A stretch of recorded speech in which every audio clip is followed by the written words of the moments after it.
जय जय मित्रांनो, मी संतोष जिफडे, राष्ट्रमातांचा जिजाऊ इतिहास परिषद महाराष्ट्र. या ठिकाणी आज मी आमच्या एका मित्रांकडे आलेलो आहे. त्यांचं नाव आहे राहुलजी गोरे सर. तसेच त्यांची खासियत म्हणजे जी पुरातन शस्त्र असतात, जी हीक झालेली किंवा मुरगळ झालेली त्याची दुरुस्ती स्वतः करतात. आणि त्यांच्या घराण्यातलेही काही शस्त्र आज या ठिकाणी आहेत, त्याचे संग्रहालय आहेत. तसेच या ठिकाणी आमचे दादाराव नवनाथ दादा पायगुडे सरकार या ठिकाणी आहेत. त्यांचंही स्वागत. जय जय दादा. तर या सर्व शस्त्रांबद्दल आपण माहिती सांगा. सगळ्यात पहिलं मला थोडंसं माझी ओळख करून देतो. माझं नाव राहुल गोरे. प्रथमच संतोष भाऊंना भेटलो आणि यांचं जे कार्य आहे ते एकदम स्तुत्य असा उपक्रम आहे. बघत असतो, पण आज भेटण्याचा योग आला आणि अनायसे नवनाथ भाऊही सोबत आलेत. तर त्यांना आमच्या घराण्याची जी काही दुर्मिळ शस्त्र आहेत ती पाहिजे होती आणि त्याच्याबद्दल काय माहिती आहे ती त्यांना हवी होती. ती त्यांना आता माहिती देतो मी काय काय आहे. तर सर्वात पहिलं संतोष भाऊ तुम्हाला सांगतो, आमचं आडनाव गोरे, पण आम्हाला राव ठिकडा ही पदवी आहे. कारण बरीचशी आमची जी कागदपत्र म्हणजे शेतीची म्हणा काय म्हणा, तर त्याच्यामध्ये आम्हाला ठिकडे हे आडनाव आहे, राव ठिकडे. आता राव ही धनगरांमध्ये दिलेली पदवी म्हणजे ते बिरुद आहे, राव ठिकडा. ठिकडे म्हणजे तुकडे करणारे, ठिकडे उडवणारे. तो ठिकडे काही ठिकाणी अपभ्रंश होऊन ठिकडा असं एक झालेलं आहे. आणि अजून एक आपल्याकडे एक दुर्मिळ तलवार आहे, तर त्याच्यावर आम्हाला नूर ए जंग राव ठिकडा असं त्याच्यावर लिहिलेलं आहे. आमच्या पूर्वजांची आहे ती एक तुम्हाला दाखवतो मी. हे आज जो आत्ता सगळा आपण बघतोय हा उपरिवार सर्व जो ठेवलेला आहे हा सगळा संग्रह म्हणण्यापेक्षा ही माझ्या पूर्वजांनी जो काही पराक्रम केला त्या पराक्रमाची साक्ष देणाऱ्या ही शस्त्र आहे. आणि यांना बघूनच एक प्रेरणा येते आणि याच्यातच मी जगत असतो. रोजच्या दैनंदिन कामातून वेळ काढून थोडंसं याच्यात लक्ष देतो आणि एक ऊर्जा म्हणा, एक स्फूर्ती म्हणा, हे सगळं बघितल्यावर येतं. तर आता तुम्हाला कोणते शस्त्र कुठून चालू करू ते सांगा मला. मी त्या पद्धतीने ही माझ्याकडे रिस्टोरेशनसाठी आली होती. आता हे जे शस्त्र आहे हे उत्तम प्रकारचं शस्त्र आहे, खूप दुर्मिळ आहे. याला मराठा मुंडेरी प्रकारची एक मूड बसवलेली आहे. मागे पातं असं बेंड होऊ नये किंवा पात्याने वरमी घाव घेतल्यावर पातं बेंड होऊ नये किंवा त्याचा वार सहन करता यावा, स्टेबल व्हावं, त्याच्यासाठी मागे एक चिमटा दिलेला आहे. हे कत्ती प्रकारातलं शस्त्र आहे.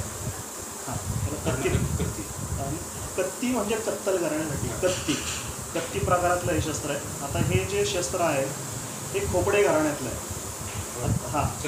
तर याच्यावर मोडीमध्ये लिहिलेलं आहे बघा, बाजी खोपडे देशमुख आणि पुढे चंद्र आणि सूर्य असं कोरलेलं आहे. म्हणजे हा चंद्र सूर्य दिवा करो या असं म्हणतात. जोपर्यंत चंद्र सूर्य आहे तोपर्यंत याची कीर्ती ही तशीच राहते.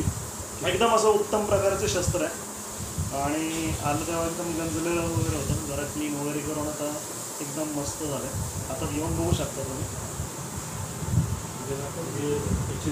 आपल्याकडून झाली हो, त्याची धाटणी सुद्धा जर बघितली तरी आजही एकदम उत्तम प्रकारे असते त्याची धाटणी किंवा नक्षी वगैरे काम. हां,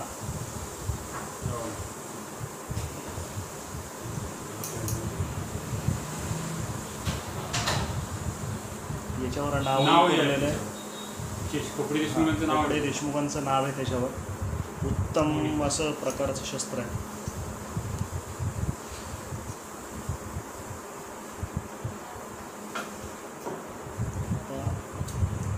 दुसरे ते एका प्रकारातलं एक शस्त्र आहे, ते पण खूप जुनं आहे. आता याच्यावर जर बघितलं तुम्ही तर याच्यात पर्शियनमध्ये लिहिलेलं आहे याच्यावर. फारसी भाषा. हां, म्हणजे याचं आपण ट्रान्सलेशन करून घेतलं. ट्रान्सलेशन केल्यावर मग ते असं म्हणलं, शहाजी राजा भोसला के नूर ए जंग धनोजीराव ठिकडा गोरा. म्हणजे शहाजी राजा भोसला के नूर ए जंग म्हणजे शहाजीराजे भोसले यांचे नूर ए जंग म्हणजे यांच्या लढाईचं सूर्य कोण? धनोजीराव ठिकडा गोरा म्हणजे नूर ए जंग म्हणजे लढाईचं सूर्य. म्हणजे सोन्याचं काही लीटर असेल किंवा काय असेल. आणि खाली इथे चंद्र सूर्य दिलेलं आहे, इथं बेलपत्र कोरलेलं आहे, इथे नंदी आहे आणि इथं शिवाची पिंड आहे. एक उत्तम प्रकारचं एक शस्त्र आहे. म्हणजे आजही त्याची धाटणी वगैरे बघितली तुम्ही तर एकदम अशा उत्तम प्रकारचे पातं वगैरे नाव आणि सगळे चिन्ह ही याच्यावरची चिन्ह आहेत काही.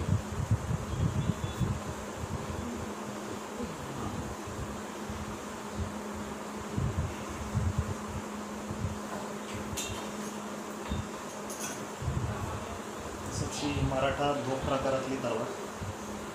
याच्यावर आपण हे काम करून घेतलेलं आहे. म्हणजे जे पूर्वीचं जे जुनं काम आहे ते खराब झालं होतं, त्याच्यावर हे नवीन सोन्याचं काम परत जशी ती पूर्वीची जी नक्षी होती डिझाईन होती त्याच पद्धतीची परत याच्यावर काम करून घेतलं. मग याला गादी बसवून घेतली, आतमध्ये या गोंडे वगैरे बसवून घेतले बॅलन्स. याची एक खासियत म्हणजे याला एक फतेजंग आहे. हां, ही फतेजंग आहे. या फतेजंगमध्ये 100 मारले की एक फतेजंग मिळते. आणि ही जी बाकीची आहे ही शिकलगारीची चिन्ह आहेत त्याच्यावर. तसंच इथे मोडीमध्ये आमच्या पूर्वजाचं नाव कोरलेलं आहे याच्यावर. इथं धनोजी तिकडे गोल आहे आणि पुढे हे बेलपत्र आहे. परत ही काही मार्किंग्स आहेत, मेक्स आहेत. म्हणजे जिथे ही तलवार वणली फिरंगणा तर त्याचे फिरंगणातले मेक्स आहेत.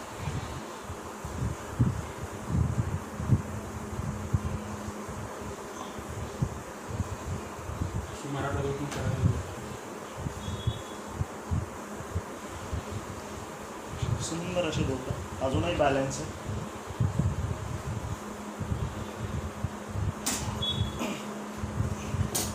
त्याच्यानंतर ही एक मराठा प्रकारातली एक पोतीव कटी आहे ही घराण्याची, पण अजूनही सुस्थितीमध्ये तिला क्लीन वगैरे करून एकदम व्यवस्थित ठेवली. मराठा कट्या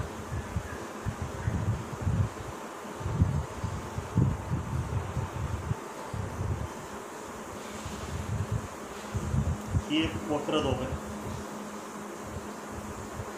याच्यावरही काही जे काम खराब झालं होतं ते परत नवीन काम त्याच्यावर करून घेतलं आणि गादी वगैरे याला बसवून घेतली पूर्ण आतून. तुझं नाव काय? याच्यावरही आमच्या पूर्वजांचं नाव आहे एकाचं, याचं मुलाजीराव ठिकडा गोरा त्याचं हे नाव आहे.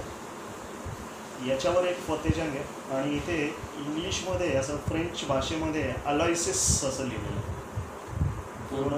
हां, 3 ठिकाणी, 1 2 3 ठिकाणी. तसंच नाव आणि हे इथे मागच्या बाजूला पण लिहिलेलं आहे. इथे पण तुम्ही बघितलं तर चंद्र सूर्य आहे. ते शिकलगारीचे मार्किंग्स आहेत. म्हणजे आता गज वगैरे अजून एकदम शाबूत आहे, एकदम सुस्थितीत आहे. हे नाव हां, हे नाव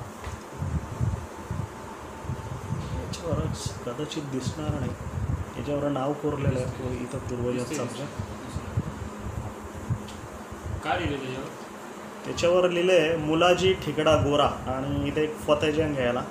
आणि इथे इंग्लिश वर्डमध्ये असं अलायसिस म्हणून असं नाव लिहिलेलं आहे. तलवार तयार झाली हां, तिथल्या त्या कंपनीचं मेक्स म्हणा काय म्हणा त्या काळात. हां, गज वगैरे अजूनही याचा शेवटपर्यंत गज आहे.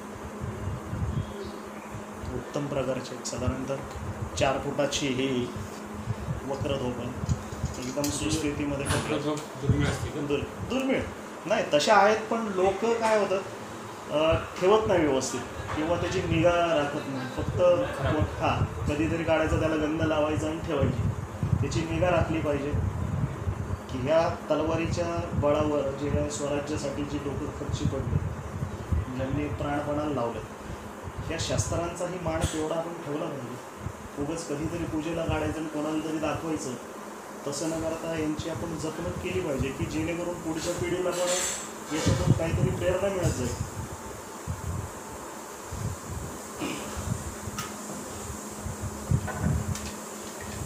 हा पट्टा आहे. पट्टाही अतिशय सुरेख आहे. याच्यावर जर तुम्ही बघितलं तर शरब वगैरे दिलेले. म्हणजे हा शाही पट्टा म्हणजे राजघराण्यातला पट्टा आहे असं सांगू शकत नाही. पण काय पूर्वी कलाकारही तुम्ही जेवढं करून माहिती आहे पण जेवढं तलवारी आणि हे जे राजघराण्यात आहेत त्याच्यावरच किंवा सरदार घराण्यात त्यांच्यावरच ही चिन्ह आहे असू शकेल. जनरली जे आहेत त्याच्यावर नाही. असा सुंदर असा पट्टा.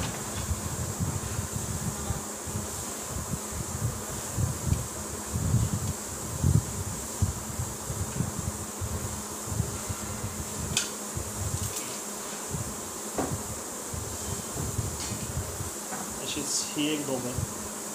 याच्यावर अजूनही बघितलं तर वजनाला एकदम हलकी, 1 किलोच्या आतमधलंच वजन याचं. हो. हां, याच्यावरही सोन्याचं काम आहे. पूर्ण एकदम मराठा मोठीची ब्लेड आहे, अजूनही उत्तम कंडिशन.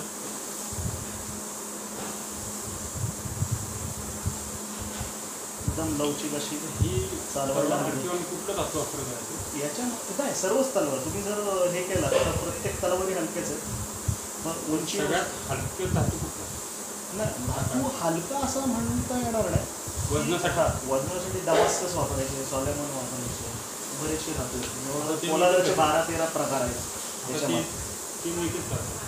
हां, करतात, आता लोक करतात, त्या धातूमध्ये बनवण्याचा प्रयत्नही करतात. पण ते वजन आणि ते बॅलन्स हा जो म्हणजे मुठीचं ताळतम्य आणि ब्लेडची लांबी हे सगळं गणित मॅच होत नाही. हां, म्हणजे ते समजतं लगेच. पण उत्तम प्रकारचे सोन्याचं काम आहे ते.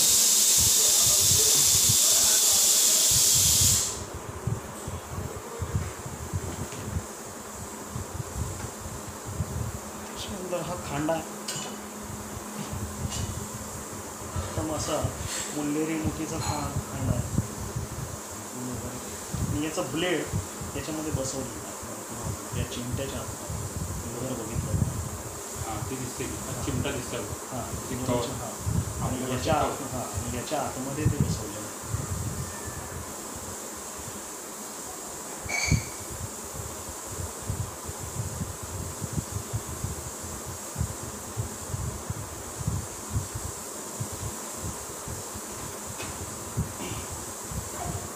तसंच ही ढाल आहे. साधारणतः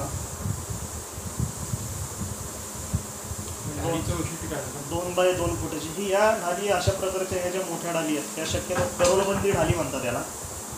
म्हणजे थोडक्यात सांगा, तुम्ही जर कुणी जर जुनी समकालीन जर चित्र बघितली राजा महाराजांचे तर त्यांच्या त्या पाठीला ढाली नाही आहे. एका बाजूला अशा जशी आपण शबनम पिशवी लटकवतो किंवा एखादी बॅग लटकवतो, पर्स जशी लटकवतात क्रॉसमध्ये, तशा पद्धतीच्या ह्या ढाली अशा क्रॉस लावलेल्या असायच्या. जेणेकरून अचानक कुठलाही हल्ला झाला किंवा वेळप्रसंगी कुणी काही शस्त्र उगारलं, आघात केला तर मनुष्याचं काय होतं त्यावेळेस त्याला काही सुचत नाही, त्याचा पहिला हात असा वरती जातो. तर ज्यावेळेस तो हात वर घेतो त्या हाताबरोबर ह्या ढाली बरोबर आहे.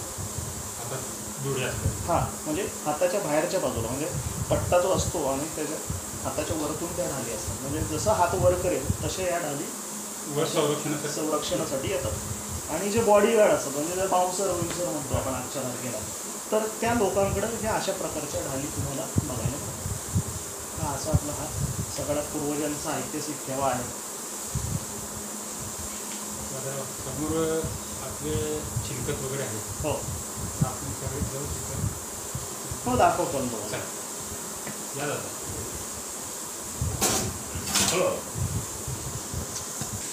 तर हे एकदम जुनं चिलकत आहे, अजून सुस्थितीमध्ये आहे. क्लीन वगैरे करून त्याला केरोसिन नाही, त्याला लेस वगैरे लावून पॅड लावून ठेवलेलं आहे. ढाल आहे. याही मराठा पद्धतीच्या तलवारी आहेत. ही असणारी आमच्या पूर्वजांची मुद्रा, शिक्का. त्यांच्या काही वस्तू, त्यांच्या अंगठ्या वगैरे हे सगळ्या अशाच जतन करून ठेवले.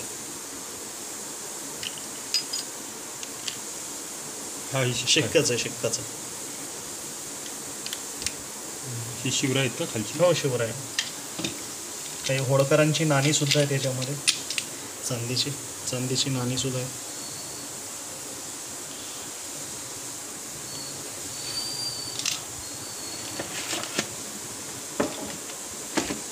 शिवपूर्व काळात वापरल्या जाणाऱ्या काही छोट्या तोफा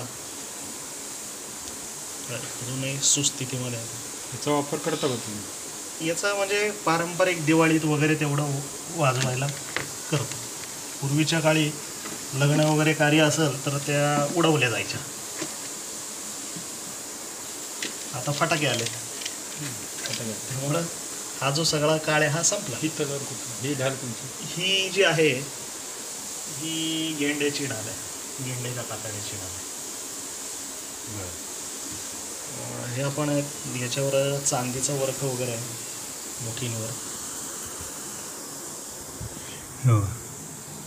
नीट जर बघितलं याच्यावर असं क्लीन केलं तर काळ्या पडल्यात, क्लीन केलं तर याच्यावर चांदीचं काम केलेलं आहे उत्कृष्ट प्रकारे.